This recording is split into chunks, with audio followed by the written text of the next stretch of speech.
ಕೊಟ್ಟಿದ್ದೀರಿ. ನಿಮ್ಮ ಸಹಕಾರಕ್ಕೆ ನಾವು ಚಿರಋಣಿ ಇದ್ದೇವೆ. ಇದು ಹೋರಾಟದ ಆರಂಭ. ಮುಂದಿನ ದಿನದಲ್ಲಿ ಪ್ರಕರಣ ತನಿಖೆ ನಡೀಲಿಕ್ಕಿದೆ. ಮತ್ತು ಪ್ರಕರಣದ ಬಗ್ಗೆ ನಾನು ಹೆಚ್ಚು ಮಾತಾಡುವಾಗ ಇಲ್ಲ, ಯಾಕಂದರೆ ಒಬ್ಬ ನ್ಯಾಯವಾದಿಯಾಗಿ ಪ್ರಕರಣ ತನಿಖೆಯಲ್ಲಿ ಇರುವುದರಿಂದ ಅದರ ಬಗ್ಗೆ ನನಗೆ ಮಾತಾಡಲಿಕ್ಕೆ ಕಾನೂನಿನಲ್ಲಿ ಅವಕಾಶಗಳು ಭಾರಿ ಕಡಿಮೆ ಇದೆ. ಅದೇ ರೀತಿ ಇವತ್ತು ಫಸ್ಟಿಗೆ ನ್ಯಾಯಾಲಯ 1 ಗಂಟೆ ಅವರನ್ನು ಕಸ್ಟಡಿ ಕೊಡಬೇಕು ಅಂತ ಪೊಲೀಸ್ ಕಸ್ಟಡಿಗೆ ಇದು ಮಾಡಿದರು. ಆ ನಂತರ ಪೊಲೀಸ್ನವರನ್ನು ನೀವು ಇಲ್ಲಿವರೆಗೆ ನಿಮಗೆ ಅವಕಾಶಗಳಿತ್ತು ಅವರನ್ನು ಕಸ್ಟಡಿಗೆ ತಗೊಳ್ಳಿಕ್ಕೆ, ನೀವು ಡಿಲೇ ಮಾಡಿದ್ದೀರಿ, ಅದಕ್ಕಾಗಿ 1 ಗಂಟೆ ನಾವು ನಿಮಗೆ ಕಸ್ಟಡಿ ಕೊಡ್ತೇವೆ ಅಂತ ಹೇಳಿದರು. ಆದರೆ ನ್ಯಾಯಾಲಯ ಮತ್ತೆ ಅವರಿಗೆ 3 ಗಂಟೆಯ ಅವಕಾಶವನ್ನು ಕೊಡಲಾಯಿತು. ಆ ನಂತರ ಅವರನ್ನು ಪೊಲೀಸ್ ಕಸ್ಟಡಿಯಲ್ಲಿ ಅವರನ್ನು ವಿಚಾರಣೆ ಮಾಡಲಾಯಿತು.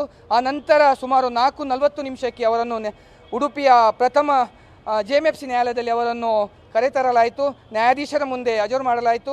ಅಲ್ಲಿ ಕೂಡ ನ್ಯಾಯಾಧೀಶರು ನಿಮಗೆ ಯಾವುದಾದ್ರೂ ಪೊಲೀಸರಿಂದ ಸಮಸ್ಯೆ ಆಗಿದೆ ಅಂತ ಕೇಳಿದರು. ಅದಕ್ಕೆ ಸಂಬಂಧಪಟ್ಟಂತೆ ಯಾವುದೇ ಸಮಸ್ಯೆ ಆಗಲಿಲ್ಲ ಅಂತ ಅವರು ಕ್ಲಿಯರ್ ಆಗಿ ಹೇಳಿದರು. ಮತ್ತು ಜೈಲಿಗೆ ಕೂಡ ನಾವು ನಿನ್ನೆ ಭೇಟಿ ಕೊಟ್ಟಿದ್ದೇವೆ. ಜೈಲಲ್ಲಿ ಕೂಡ ಅವರ ಆರೋಗ್ಯದ ಬಗ್ಗೆ ಜೈಲಧಿಕಾರಿಗಳು ಕೂಡ ತುಂಬ ಗಂಭೀರವಾಗಿ ಪರಿಗಣಿಸಿದರು. 4 ಸರಿ ವೈದ್ಯಕೀಯ ಪರೀಕ್ಷೆಯನ್ನು ಕೂಡ ಮಾಡಿದರು.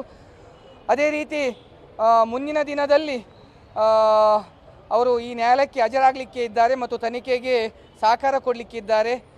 ಮತ್ತು ನ್ಯಾಯಾಧೀಶರು ಕೂಡ ಯಾವುದೇ ಹೊರಗಡೆ ಯಾವುದೇ ಅಹಿತಕರ ಘಟನೆಗೆ ಆಗದಾಗೆ ನಮ್ಮನ್ನು ನೋಡಿಕೊಳ್ಳಿ ಅಂತ ಹೇಳಿದ್ದಾರೆ.